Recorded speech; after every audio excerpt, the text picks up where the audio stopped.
Bom, olá a todos. Meu nome é Vinícius Prado, sou aluno de licenciatura em História pelo Uninter e essa é a apresentação do meu portfólio da fase A2, referente às obras Transamazônica e Belo Monte, que são duas obras muito importantes, principalmente no Nordeste e Norte brasileiros, e que atingiram uma cidade gigantesca na sua extensão, chamada Altamira, que fica no estado do Pará. Essa é a apresentação do meu portfólio. O que aconteceu? Vamos lá. Referente primeiramente, a Transamazônica, que foi um projeto do, do governo da ditadura militar, do governo Médici, na década de 70. Foi uma região que é transversal, que iria desde do Nordeste até o Norte brasileiro. Ela corta totalmente essa região, com 4.260 quilômetros de extensão. A ideia que o Médici trouxe, o governo trouxe para isso, é para extrair da região uma forma, explorar a forma econômica dessa região o mais possível, de uma forma mais explícita possível, extrair o máximo da região, desse caminho todo. Foi bem na época do considerado milagre econômico dentro da ditadura militar, e esse projeto começou, como eu disse novamente, na década de 70.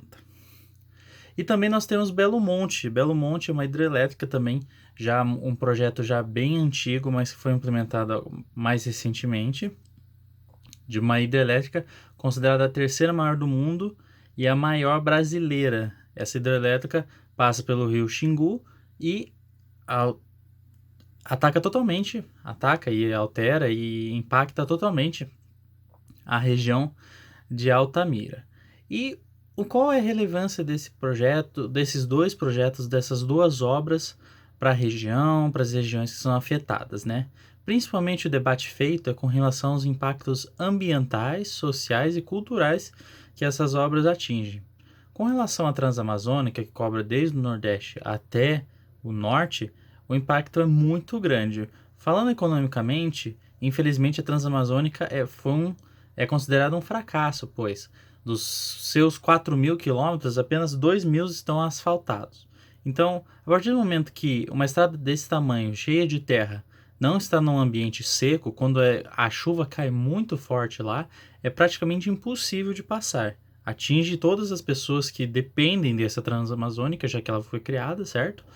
E com essa Transamazônica, essa rodovia, o problema foi que tirou todo a questão de agricultura, foi prometida escolas, hospitais e não foram entregues. Então é um projeto praticamente abandonado que ainda está em processo de acontecer. Ainda todos os governos que passam discutem se vão continuar essa obra ou não. Ou seja, foi um recorte, foi um gasto muito complicado ali que corta toda a parte superior do Brasil. Com relação a Belo Monte, o problema também é a questão ambiental. Como Belo Monte foi construída no século XXI, Belo Monte também sofreu muito com as relações ambientais. Então, o que o IBAMA propôs são 40 leis e formas de você conservar o ambiente ali. Porque Belo Monte foi muito criticada com relação por estar no rio Xingu, por atingir Altamira. E tanto a Transamazônica quanto o Belo Monte tem uma coisa muito importante que vamos remeter também à questão de Brasília. Quando Brasília foi construída, muitas pessoas foram até Brasília para morar lá, porque a cidade iria crescer, ia ser a capital do Brasil. Então, muitas pessoas do Brasil inteiro foram até Brasília. Mesma coisa na Transamazônica e principalmente em Belo Monte. Muitas pessoas do Brasil inteiro foram lá, porque a promessa, fora de criar uma hidrelétrica que vai fornecer energia, é a possibilidade de crescimento na região. O que infelizmente, e conforme diversas reportagens, mostra que não teve esse crescimento, teve uma confusão cultural, uma espécie de Babel, porque muitas pessoas iam de vários lugares para essa região buscando emprego, que foi até gerado mesmo, mas trouxe também violência, trouxe essa confusão cultural. E também um dos campos mais atingidos foram os indígenas. Esses indígenas perderam muitas terras, fora as pessoas que moram perto lá, que tiveram que se mudar, não sabiam nem para onde ir por causa dos alagamentos que ocorrer. São mais de 240 lugares que podem ser alagados. Os indígenas também sofreram muito, tiveram que se locomover. 96% da região era de preservação ambiental. Por isso que o IBAMA teve que impor os seus 40 condicionantes. Por causa disso, por causa de todo o impacto cultural que ia ter, todo o impacto ambiental que Belo Monte ia trazer. Para um exemplo mais forte, várias culturas indígenas se perderam. E algumas mais vão se perder. Segundo a Unesco, em 2019, das 200 línguas existentes no Brasil, 190 estavam em extinção, ameaçadas de extinção. Então, esse é um impacto que, tanto na Transamazônica quanto Belo Monte, trouxeram para a região, para todas as regiões que passam, principalmente o caso aqui do estudo do portfólio de Altamira. São complicações que são projetos que no papel parecem ser muito interessantes, né? Infelizmente a Transamazônica, pelo período, a discussão não era tão grande, a questão ambiental nem se foi muito considerado, tanto que nos registros do Arquivo Nacional você vê só árvore caindo, não tem nenhum cuidado, com certeza, eles só passaram ali a região, e infelizmente a obra não está completa, mas principalmente Belo Monte. Tem-se muito essa discussão, teve muitos debates com relação a isso, então, protestos e tudo mais. Então, ocorreu um impacto muito grande nessas duas obras, principalmente na região de Altamira, que sofreu bastante com isso, e é o plano do projeto.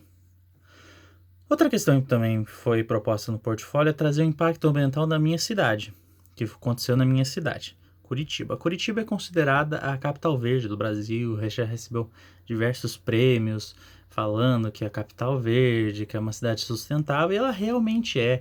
Possui muitos parques, tem muito cuidado, tem até piadas falando que você que é de Curitiba, se tem um lixo na mão, você guarda até achar uma lixeira.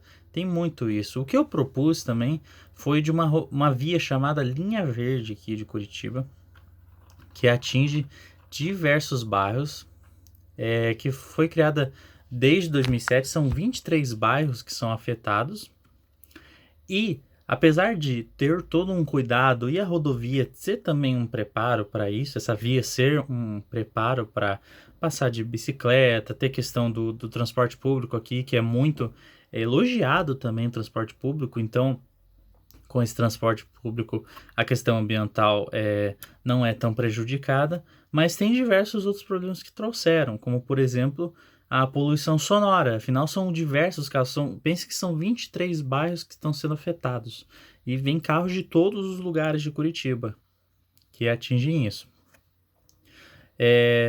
Outra questão também ambiental é todo o recorte que foi feito. Essa obra ainda não está finalizada. Nesse ano de 2020 que nós estamos falando, ainda tem um processo muito grande a acontecer. É uma via muito comprida mesmo. São 22 quilômetros de extensão. Então, desde essa poluição que as pessoas não pensam muito, às vezes só pensam na questão do verde, mas tem essa questão de poluição ambiental, de poluição sonora, é também uma questão de ter todo esse cuidado com relação à emissão de gases e tudo mais, mas Curitiba sempre busca se adaptar e sempre luta por isso, sempre luta nessa questão. Tá bom? Espero que vocês tenham gostado bastante da minha apresentação. Fico à disposição e não se esquece de comentar aqui também com relação a esse projeto do portfólio. Um abraço.